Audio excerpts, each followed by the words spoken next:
Alright guys, so we'll be going over the app right now real quick. So you could fill that up. You would get an OTP which would get sent real quick. 2863. And yep, there you are. So here we have a couple of surveys where you can go into one, you can apply for it, and once you get approved for it, you would be able to go into the application, check it out. There would be different kinds of responses, so based on what kind of information you want to gather, things like that. You could have images, text, audio, video. So for now we will just keep it for text. Right. And perfect. So there you go. We would have other features here which would mention how much they've earned, things like that, based on how many questions they've solved. Let's go get into a bit more of the website part of it, right? So here would be the page where they would be able to collect all the data.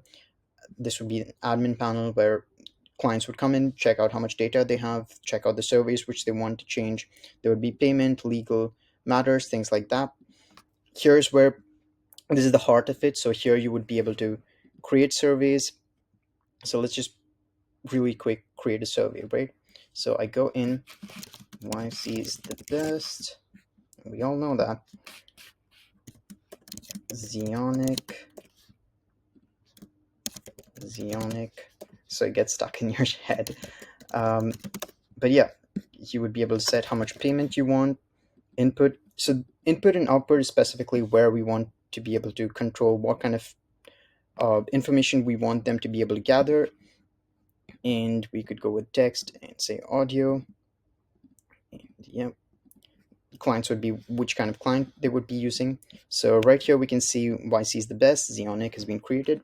And if you go back to the website, right?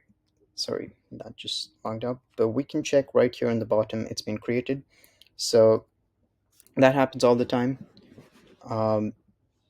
Then we can go into this, which is where we will be our main page for marketing and things like that. And there are a couple of things which I glossed over, but we're using AWS to store all the data. We would have Lambdas to verify whether the data is correct, things like that. We're working on an algorithm to cross-verify, so different users will be able to check other people's data. So yeah, and let's get into a couple of other things because we have some time. So we have surveys which we can reject certain people. We would be collecting student information, their LinkedIn profile, other things like that, so they would not be able to do anything. So we can check that out actually right here. So if you go into create account, we would be collecting all the information. And yeah,